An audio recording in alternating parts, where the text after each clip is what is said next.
Almost Shabbat Shalom here in the jungle, somewhere in Peru.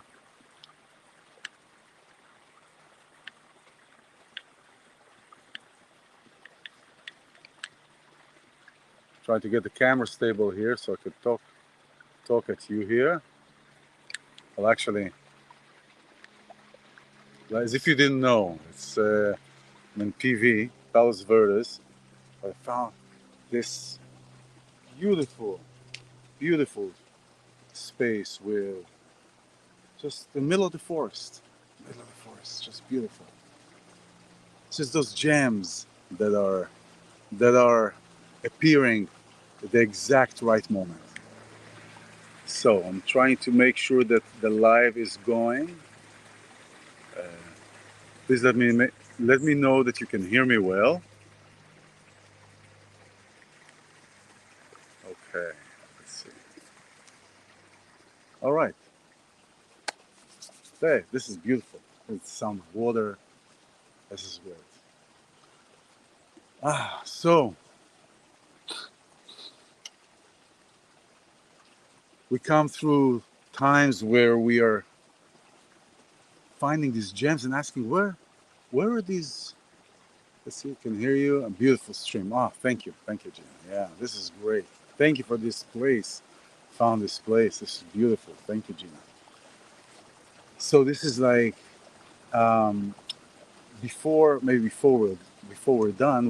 Before I wrap up, I'll take you on a little stroll here, just because if I move the camera now, I won't be able to put it back because trees and forests and whatnot. So walking these different paths, remind me, kind of brings ties to the point of each person's journey. Everybody's journey. Everybody has a different path. In the portion of today, this particular portion is tied with the portion from last week, where last week the high priests brought offerings to the Mishkan, brought offerings to the temple, to the highest temple, and gold and food, but Aaron didn't. And he comes to and he expresses his frustration. He's like, why wasn't I part of it? Why wasn't I part of it? They got to bring all these goodies, all these great things, and to bring the things to sacrifice for the temple, and I didn't. I feel like I was left out. I missed. And God tells him, your job is greater than theirs. That's summing up, not talking the exact specific words that are said in the verse, because it's in Hebrew. Shelcha gdola mishelahem. Yours is bigger than theirs. Why? Because the people who brought, in the last week portion, the people who brought all these good things and the gold and the food and the offerings and all these kind of things, they brought it once. They only had to deal with it once. And when we do some things that are required to do only one time, let's say when we go to a wedding or a birthday and we bring a gift, or somebody's asking us for a favor,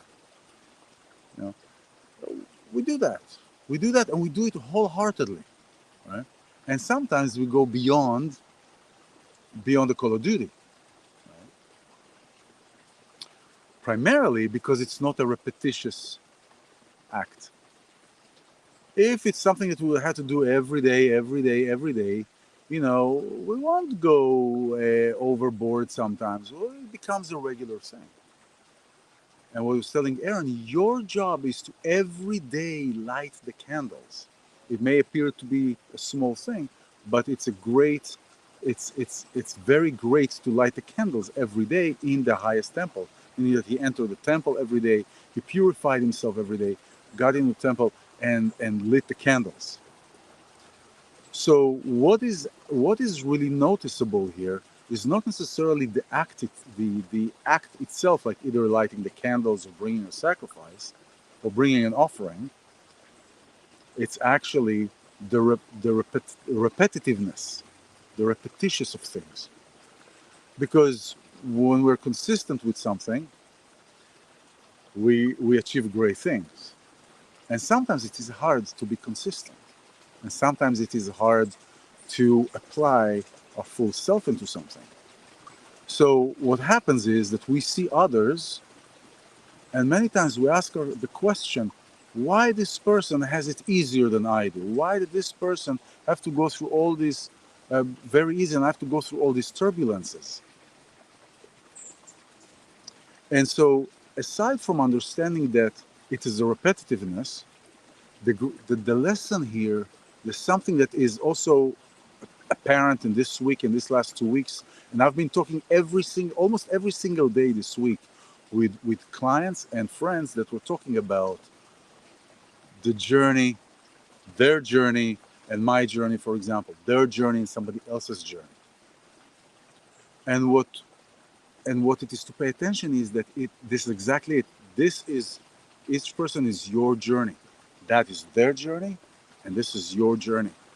We don't know what turbulences or what trials they went through. And so when you come to a place where you start asking yourself, well, why do I have all these experiences? Why am I going through all these challenges and the other person is not, for example? So what is happening here, you put the attention on the other person, on the other person's. Why my journey is not like their journey? And we're missing here a great opportunity, because the opportunity is here to see why are we going through what we're going through. Because our soul, our spiritual journey requires us. We asked for it. There is a reason that we are here. There is a reason that we appears to be repeating a pattern. We have this particular experience in the journey of our life, whether it is financial relationships, the way that you learn things, the way that we learn things, each person is different. Each person has a different experience of learning things and retaining things. And each person's experience is sequential to the previous experience. So when we see somebody and we say, why don't we have, I want that, we're looking at the result of their journey. We're looking at the result of what they went through to get to where they are today. And so it's really not fair for us, if we are jealous of somebody, it's not fair for you to look at somebody else's journey and say, well, why don't I have that? Maybe what that person has or have is not good for you. Is not good for you in your journey. So this creates a lot of jealousy, a lot of emotions that are unclear. And when we get into this rut of the emotions, when we get into this emotional traffic jam, it's very easy to get confused as far as what am I doing here? When we get into other people's stories, when we are asking ourselves, why does that person have that and I don't have that? Is to understand that my journey is different. And what that person have, if it would be with me, it'll look completely different. Because my journey is different. My perception is different. My understandings are different. My feelings are different. The way I carry myself, the way I'm in this life, the way the lessons and the journeys that I've chosen to go through are different.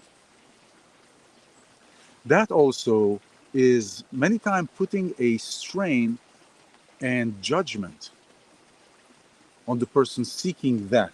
Because now what happens? The person starts judging. And I want to, I've been thinking about this whole, as I call it, gender mutilation that is happening. This is what we're going through, not just as a country, but as a world, really, but especially in the United States. And what is happening, first of all, I believe it is really a smoke. It's to divert the attention because other things are happening. But this is creating a diversion in our attention It puts our attention into other people's journeys. It puts people into other people's journey and into other people's lives and judgments. And once we start judging and once we start putting our attention in other people's journeys, we're already off to a left foot start, as in Hebrew I say. We say in Hebrew, starting on the left foot. I think it's also in English, I heard that. So I will make at some point another video about this whole gender mutilation, as I call it. But if we take all this thing back, I just want to say one thing about this here for this message. If we look at the time of creation, we were created. This is a duality, world of duality. We're created in this dual system. We're created two, man and woman, female and male. Now, it doesn't take a rocket scientist to figure out, to understand that a man, not a masculine, a man, male, cannot have babies. Now, this whole mess that is happening around, trying to justify certain actions, is bleeding into other areas of deciding for other people what to do, how to be. We just went through the Coronic era where we were shoved down our throat what to do and how to do, and take this quote-unquote vaccine, which is proving to be, as me and other people said, proving to be a danger, and we can see this now popping up, shoving this agenda, shoving a certain expectation onto other people. Well, in reality, we know that this is not feasible for a male to be pregnant. So putting it back into the context of the journeys of other people, when we are pushing our agendas of our journey, of how we see our journeys on other people, we're entering into a whole big mess. And this is exactly what's happening on different levels. And this is not coincidental that this portion of the Torah is happening now, because it reflects every week, every portion of the Torah reflects exactly the state of where we are as individuals and as a collective. So your journey is not my journey, it's not her journey, it's not their journey, it's not this tree's journey. Everyone has their own beautiful journey. So with that, I wish for you a wonderful weekend. See where is your journey starting? Where are you now in your journey? What is going on?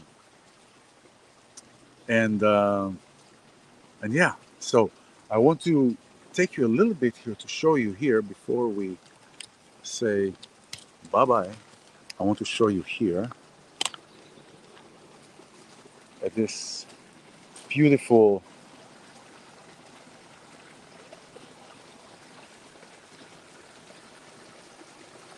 look at that.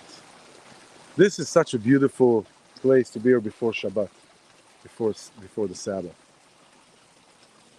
So focus on your journey. Shabbat Shalom. I'll see you soon. Bye.